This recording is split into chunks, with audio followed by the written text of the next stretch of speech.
नहीं हमारे मंदिरों पे, सब मठों पे, सब जगह हिंदू भाई पुजारी बन बन के बैठे हुए हैं। बाबा सड़कों पे भटक रहे हैं, ब्राह्मण सड़कों पे भटक रहे हैं, गाय ऐसे सड़कों शहरों में घूम रही हैं। ठीक है, इन सब के लिए उच्च कोटि की व्यवस्था किया जाए। अगर नहीं तुम जानते हो तो राजा चकवेण की नीति उठा के पढ़ो, जो राजा रावण से भी कर लेते थे राजा चकवेण जी। ठीक है जी। और पाप पुण्य से परे रहना चाहिए, इन दोनों में बाध्य नहीं होना चाहिए कि कर्मों को हम बाध्य करते हैं, कर्म हमको नहीं बाध्य करता है। यदि मैं चाय पीऊंगा तो चाय मुझे बाध्य कर लेगा, चाय मुझे पीऊंगा ही नहीं तो मुझे बाध्य क्या करेगा। तो हम कर्मों को बाध्य करते हैं, कर्म हमको नहीं बाध्य करता है। ठीक है, बोलो कल को करेंसी चेंज करा दूं, इतना धन है मेरे मंदिरों के पास में। बिल्कुल ठीक है, तुम्हारे प्रशासन के पास उतना धन नहीं है कि करेंसी चेंज करा देगी, पर मैं करेंसी चेंज करके बता सकता हूँ अपने धर्म के माध्यम, जितना मेरे धर्म के पास पैसा है। बहुत खूब है कि नहीं। और इसको बोलो तो मैं नीदरलैंड बना दूं, क्या बना दूं, नीदरलैंड। बिल्कुल, राम इज राम करेंसी चलेगी। ठीक है, और मनी की पावर भी होगी। आप अकेले बैठे हुए थे, मुझे लग रहा है कि थोड़े उदास हैं।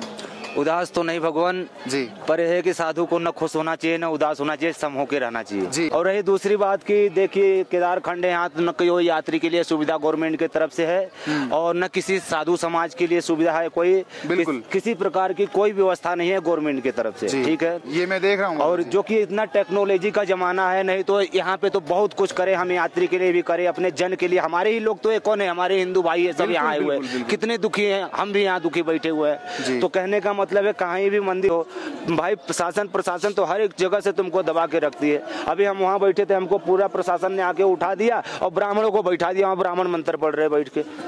हाँ, तो भाई ये क्या तुम हिंदू हो क्या हो, तो ये तो हमको अच्छा ही लगता है। हिंदू से अच्छा तो हमको लगता है कि इस्लाम लोग हैं। ठीक है, वो अपनी माँ बहन, उनकी माँ बहन पूरे शरीर का वस्त्र तो ढक के रखती है, कहीं से बदन तो नहीं दिखता है कि नहीं। बहुत सारी, ऐसा नहीं कि हर एक धर्म खराब होते हैं, बहुत सारे गुण होते हैं जो उसके बहुत सारे गुण अच्छे होते हैं। कहीं भी कुछ है तो साधु संतों के लिए व्यवस्था किया जाए, साधु संतों का भारत में आदर सम्मान किया जाए। ठीक है, किससे, राजा रावण जो अपने को 3 लोक का सम्राट बताता था, उससे भी कर लेते थे। उनकी राजा चकवेण स्वयं बोरी के कपड़े पहनते थे, अपने प्रजा को हीरा मोती पन्ना और सोना चांदी जवाहरात कपड़ों में लगा के पहनाते थे। बिल्कुल, वो ऐसे राजा थे। तो जिस भूमि पे हम बैठे हैं, बड़े से बड़े महान राजाओं की भूमि है और उनके लिए पशु से लेकर प्राणी से लेकर जीव तक की व्यवस्था की जाती थी। तुम तो मनुष्य संप्रदाय की भी व्यवस्था नहीं कर पा रहे हो। क्या प्रशासन है, क्या शासन है नारायण जी, महाराज जी। ठीक है भगवान, सत्य बात। तो हम तो ये कहते हैं कि हम अपने समाज को सुधारना चाहते हैं, अपने समाज को व्यवस्था देना चाहते हैं, योग्यता देना चाहते हैं और विश्व में जिसको मान्यता देना चाहते हैं अपने समाज को। पर हमको यह है कि ये लोग ना, हमारे हिंदू ही लोग ना ऊपर चढ़ने देते हैं और ना नीचे गिरने देते हैं, एकदम लेवल में रखते हैं जी। क्या है भगवान, ठीक है, आपने सही इतनी हार्ड नीति है ना कि हम तो इसमें 18 साल से इस संन्यास में आए हुए हैं, बाल योगी हैं। ठीक है, और इस देख के हमको त्राही लगता है। कभी तो ऐसा होता है कि किसी जंगल में जाके शांति से एकांत में बैठ जाओ, ऐसा इनसे बोर हो जाते हैं अपने ही लोगों से। बिल्कुल, है कि नहीं। पर ऐसा है कि 22 साल 40 साल तक दायित्व है मेरा कि समाज के लिए अपना जीवन देना चाहिए। ठीक है, तो इसलिए हम लोग शास्त्रोक्त होके इस संसार में विचरण करते हैं। उस कहते हैं साधु विचरंती भूमि सुखंती, साधु विचरण करता है तो भूमि को सुख मिलता है। और जिन घर साधु ना पूजे तिन घर धरती सेवा नाय, सो घर मरघट के समान भूत बसे दिन माय। कि जिन घरों पे संतों की सेवा नहीं होती हुए, उस घर पे भूमि की सेवा नहीं होती है। बिल्कुल, ठीक है। और उस घर में दिन में ही भूतों का व्याप रहता है। कहीं ओझा के पास, कहीं देवा के पास भटकते हैं, कहीं तंत्र, कहीं मंत्र वाले के पास भटकते हैं, कहीं मन ही देवता मन ही भूत प्रेत। यदि मन में देवता है तो आपका मन में देवता रहेगा, मन में भूत बसा है तो मन में भूत रहेगा। ठीक है, तो नारायण जी हमें कहते हैं कि हमारे समाज से निवेदन है कि सबको उच्च प्रकार की व्यवस्था की जाए। और चाहे कोई, देखो अगर हिंदू तत्व से हम चलते हैं तो हिंदू तत्व में 4 वर्ण है, क्षत्रिय ब्राह्मण शूद्र वैश्य। अगर हम सनातन को मानते हैं, सनातन में कोई वर्ण नहीं है। ठीक है, हम एक है। महाराज जी छोटे मैंने नोटिस किया था, मैं रुद्रप्रयाग से केदारनाथ की अभी पैदल यात्रा करके आया हूँ जी। और कुछ ऐसे भी जो नए युवा हैं, जैसे नए लड़के हैं, वो यहाँ बाबा के आते हैं और कुछ मुझे ऐसा लगा कि छोटे कपड़े पहनते, वैसी सृष्टि हमें कहते हैं। हमको उनके कपड़े देखने के लिए हम नहीं आए हुए हैं, या वो हमारे पास आए तो हमको उनका कपड़ा नहीं देखना चाहिए। हमको उनका कल्चर, उनकी नीति, उनकी सभ्यता देखनी चाहिए। या ये कह सकते हैं कि उनका सनातन धर्म के बारे में या उनके संस्कार उनके परिवार से नहीं मिले हुए। नहीं, परिवार से तो नहीं कहेंगे भगवान, पर ऐसा है ना कि एक दूसरे को लोग देख के सीखते हैं जी। कैसा दूसरे को, जैसे तो आप क्या पहन रखो, मैं क्या पहन रखा, उसको देखेंगे, तुम्हारी इच्छा होगी तुम भी वही चीज धारण कर लोगे, या भगवा धारण कर लो। मतलब एक दूसरे को देख के सीखते हैं लोग। तो जैसा एक बड़ा आदमी आचरण करता है, या अंबानी मान लो, या कोई संत मान लो, या मोदी जी मान लो, तो ये जैसा आचरण करें कि वो समाज के उच्च कोटि के लेवल के लोग कहे जाते हैं। अभी जैसे बात आई मोदी जी और योगी जी पे, जी, तो आपका क्या विचार है उन पे कि आज भगवादारी है, वो हिंदू राष्ट्र बनने जा रहा है, क्या कहना चाहेंगे? हमारा तो ये कहना है, भगवान तुम हिंदू राष्ट्र बनाने से पहले अपने जन को सुधारो जी, अपने जन को व्यवस्था दो। अभी हमारे देश में उतनी व्यवस्था नहीं है। आप मैं तो 13 के 13 जिले में उत्तराखंड में भ्रमण करता हूँ, हिमाचल निकल जाता हूँ, ऊपर से बैतरी, डडेल, दूरा, डोडी, नेपाल निकल जाता हूँ, महेंद्रगढ़, टनकपुर होके मैं फिर उत्तराखंड में आ जाता हूँ। मैं 4-5 साल 6 साल हो गए मैं नीचे हरिद्वार तक भी नहीं जाता हूँ पैदल। हाँ, मेरा पैदल यात्रा, मैं नीचे हरिद्वार तक भी नहीं जाता हूँ क्योंकि हमको अच्छा नहीं लगता है। ठीक है जी, क्यों इतना त्राही है नीचे में नारायण, बहुत ज्यादा संघर्ष है जीवन के लिए। आप एकांत में रहना चाहते हैं जी, और इतना ज्यादा संघर्ष करके जीने से अच्छा तो मर जाना होता है मनुष्य का। ठीक है, कहीं गरीब बनना ठीक है पर जलील बनना ठीक नहीं है। अच्छा, कभी कभी ऐसा लगता है आपको कि भगवादारी की इतनी कोई भी है, जैसे आपके पास आया कोई बाहर से या नीचे से कोई भक्त आया, तो वो भगवान का मतलब इतना मान सम्मान नहीं करता, ऐसा लगता है? बिल्कुल सत्य, 100% लगता है नारायण जी। ये तो समझ लो कि वो मुझे हैंडल नहीं करते हैं, मैं उन्हें हैंडल करता हूँ। ठीक है, इसलिए समाज चल रहा। अगर जिस दिन मैं हैंडल करना छोड़ दूं तो समाज को नहीं चला पाएंगे। बिल्कुल, ये तो मैं संत हूँ, मैं सबको हैंडल कर लेता हूँ, इसलिए समाज चल रहा है। नहीं तो उनके पास इतनी नॉलेज नहीं है जो सबको हैंडल कर ले और समाज को चला ले। केदार घाटी में आपकी कितनी बार यात्रा हो चुकी है? केदार घाटी में हम 2014 से यात्रा के बाद से आ रहे। यात्रा के बाद हम भग गए थे पिथौरागढ़, कुमाऊं इस क्षेत्र में चले गए। हम 4 साल पिथौरागढ़ में रहे, ग्राम बोगटा, हाट, कालका, गंगोली हाट तालुका में। यहाँ के अनुभव महाराज जी कैसे हैं आपके? यहाँ पर जी, यहाँ पर तो भगवान देखिए ज्यादा से ज्यादा सुविधा की आवश्यकता है और कुछ नहीं यहाँ चाहिए। बिल्कुल, यहाँ ज्यादा से ज्यादा सुविधा चाहिए, वो भी आए हुए जैसे आप आए हो तो आपके लिए सुविधा, हम संत हैं तो हमारे लिए सुविधा। महाराज जी, आपने जो से कहा कि सुविधा होनी चाहिए जी। जैसे अगर मैं पैसे वाला हूँ तो मेरे लिए तो बड़ी सुविधा है यहाँ पे, नहीं आपके पास तो पैसे नहीं है। नहीं, तो हम तो यही तो कहना चाहते हैं कि अगर मेरे पास आधार कार्ड है ना, हम राष्ट्रपति भारत का प्रथम नागरिक होता है, तो भाई उसके पास आधार है तो आधार तो मेरे पास भी है कि नहीं? तो जो सम्मान उसे दे रहे हो तो वो सम्मान मुझे भी दो, नहीं उसका 10% कम कर सकते हो। बिल्कुल, ठीक है, पर 90% मुझे मिलना चाहिए।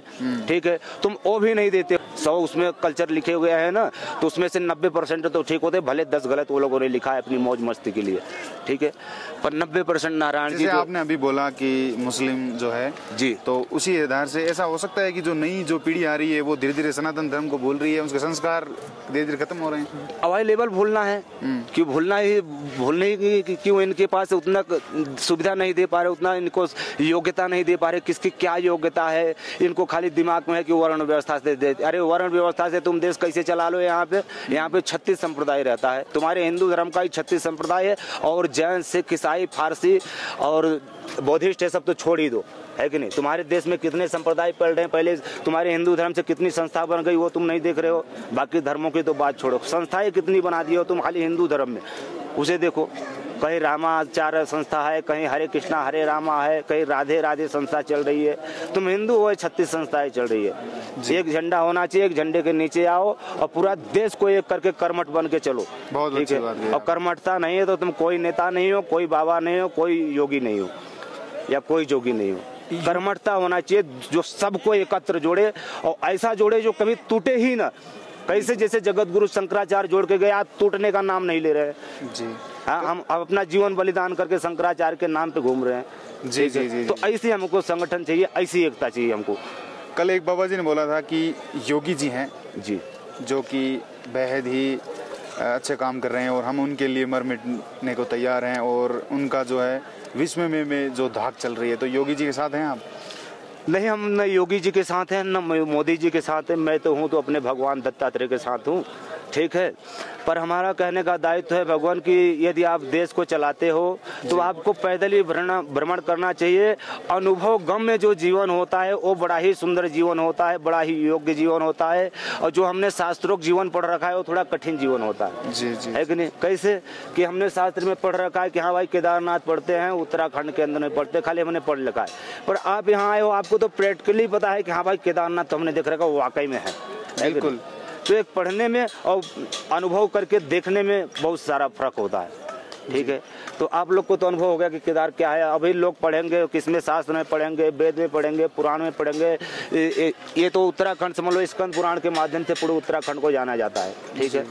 और बाकी सृष्टि को जानना है तो महालिंग पुराण पढ़ना पड़ता है कि महालिंग पुराण में सृष्टि राजा दक्ष ने अपने पुत्रों को कहाँ कहाँ बसाया। तो राजा दक्ष ने तो जो अरब सागर है, अरब सागर में तो राजा दक्ष ने अपने पुत्रों को बसाया था। आज उनको तुम बोल रहे हो इस्लाम है। जब तुम बोल रहे हो अशोक सम्राट का राज तुम्हारा अफगानिस्तान तक था, तो बाबर को या अकबर को तुम मुसलमान कैसे बताते हो जब तुम्हारा राज वहाँ तक था? तो भाई आप ही बताओ कि हमारा राज कहाँ तक, अरब तक था अशोक सम्राट। तो तुम उनको फलाने दूसरे धर्म का कैसे बताते हो? बिल्कुल बिल्कुल, है कि नहीं? सही बात बोली। तो पहले कहने का मतलब एक दूसरे को जोड़ने सीखो, ठीक है।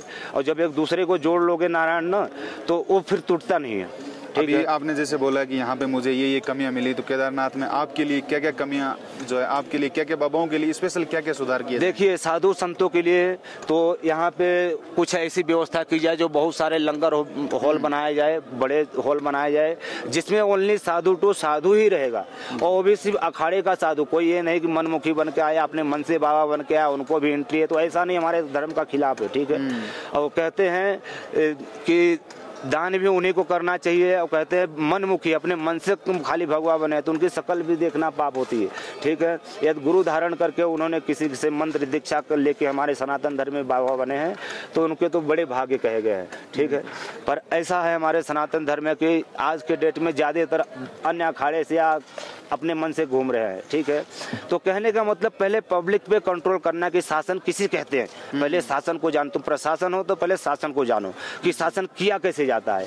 और तुम प्रशासन हो, तुम्हें शासन करने नहीं आता, खाली पैसा दिखा के दूसरे के ऊपर उसको अपनी तरफ आकर्षित कर लिए थोड़े टाइम के लिए, तुम्हारा काम बन गया, 5 साल 10 साल 15 साल तुम्हारे पूरे हो गए, फिर अगला आएगा तो वो भी क्या करेगा, पैसा ही दिखाएगा उसको। उसके बीच आप बाबाओं की जो है बीच में हालत खराब हो रही है। जी, तो भाई कहने का मतलब पैसा दिखा के दूसरे को यूज कर लेते हैं प्रशासन लोग, और उसका भविष्य खराब हो जाता है। अपने भविष्य को उज्जवल करके बड़ी गद्दियों में बैठ के आनंद लेते हैं। बिल्कुल, बहुत बहुत धन्यवाद आपका। आपने अपनी जो है प्रतिक्रिया हमारे साथ रखी। हम आशा करेंगे केदारनाथ घाटी में बाबाओं के लिए स्पेशल जो है, बाबा के लिए ही नहीं और सभी समाज के जैसे भक्त आए इनके लिए भी कुछ न कुछ व्यवस्था की जाए। कि वो केदारनाथ मंदिर पे इतना धन चढ़ता है कि अगर हम चाहें तो हिंदू राष्ट्र बोलते हो ना, हमारे धर्म के पास इतना धन है। हर हर महादेव, जय श्री महाकाल, जय बाबा केदारखंड, जय।